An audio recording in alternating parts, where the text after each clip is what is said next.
Hi, I'm Terry, one of the Consumer Technology Specialists for Mid-Continent Public Library.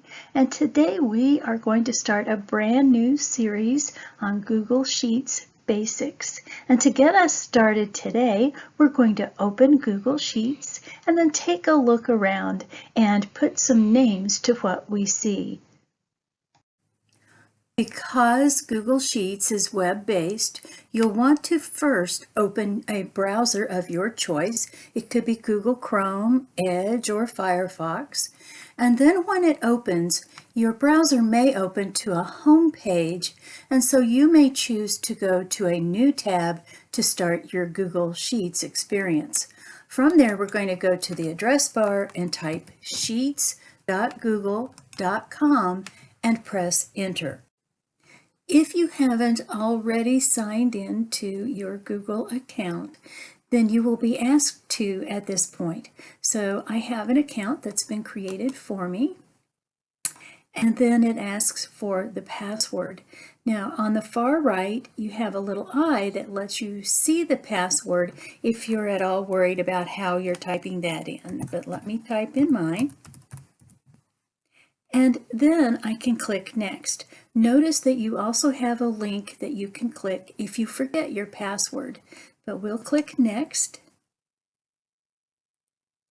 And that will take us directly into our very first sheet. If you are already logged in to your Google account, as I have done here in the top right, then when we type sheets.google.com and press enter, it takes us to a slightly different view, which is really the home view for Sheets.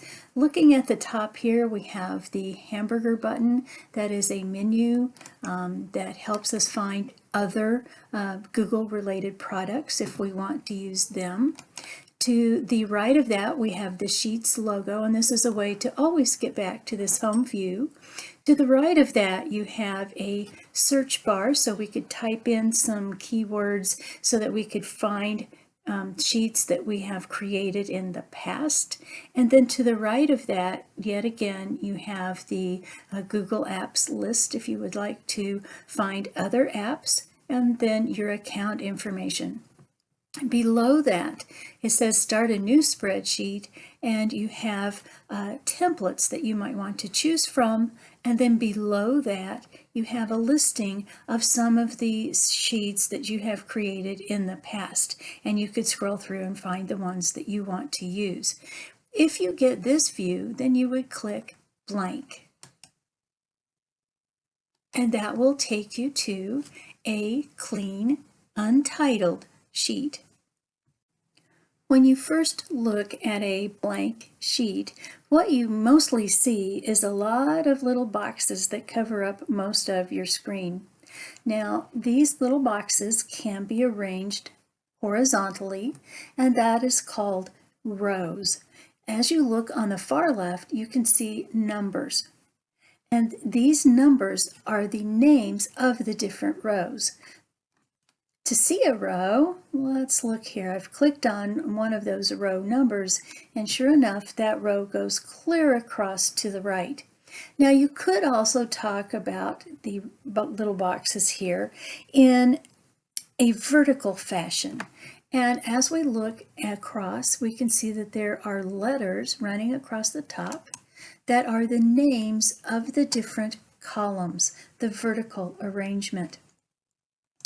In Sheets, when you go down to the very bottom of the screen, you can see that it ends with 1,000 rows, but you can add more if you have a larger spreadsheet.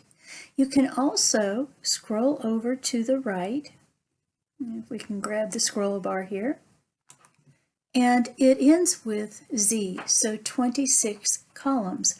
However, you can add more columns as you need them.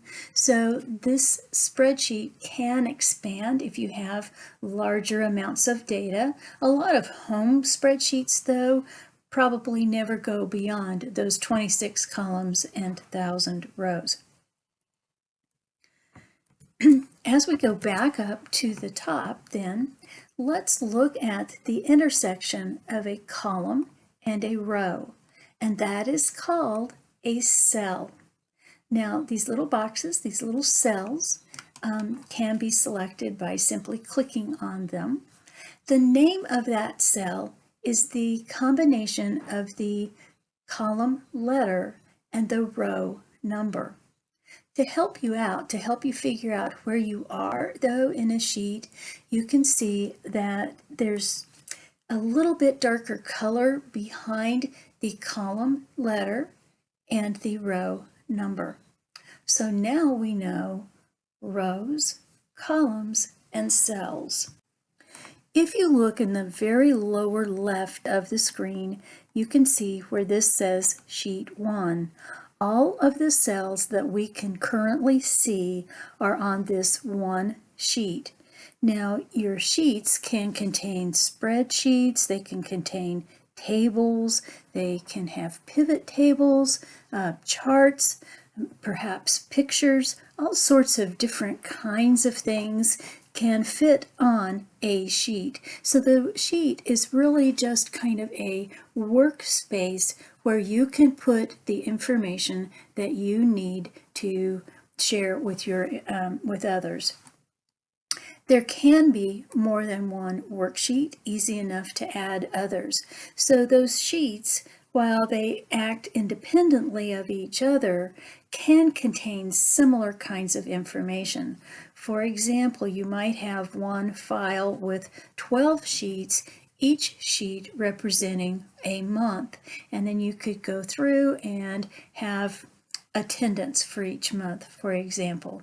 Or you might have a house inventory where each sheet would represent a different room in the house.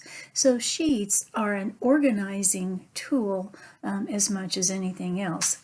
Now the sheets, whether you have 1 or 75, all belong in one file, where right now in the upper left we just have this as an untitled spreadsheet. But once we give that file a name, all of the sheets that we've created together down in the lower left are part of that one file. Now that we're familiar with rows, columns, cells, and sheets, let's look above our cells to see what else is on a sheet. Well, looking at this row of words, file, edit, view, insert, format, data, tools, add-ons, help, we are looking at a menu bar. Each one of the options here on this menu bar can be clicked, and then you get a drop-down list of related options that have something to do, in this case, with format. And so if you have a spreadsheet and you want to format it to make it more readable, then you would select Format and select these different options. Below the menu bar, we have a toolbar, and the toolbar has a lot of pictures or icons that are actually buttons. Each one of these buttons performs a specific kind of job that again will help make your spreadsheet more readable and more useful for anyone who wants to use it. Of note, though, the toolbar has options that are most likely to be used by most people, but it doesn't necessarily have all of the choices that the menu bar has. The menu bar has a lot of different choices that again affect your spreadsheet, but they may not exactly match what is in the toolbar. And then of course there are some options that are in both the menu bar and the toolbar. So you need to look and practice and find where the option that you need is the most effective and has the most choices. Well, below the toolbar, we have a bar that runs all the way across the screen here. It is called the formula bar. And the formula bar has two main jobs. The first one being that it simply reflects whatever you type into a cell, whether that is letters or numbers. So for example, here we're in C4. Let's just type a small word and press enter.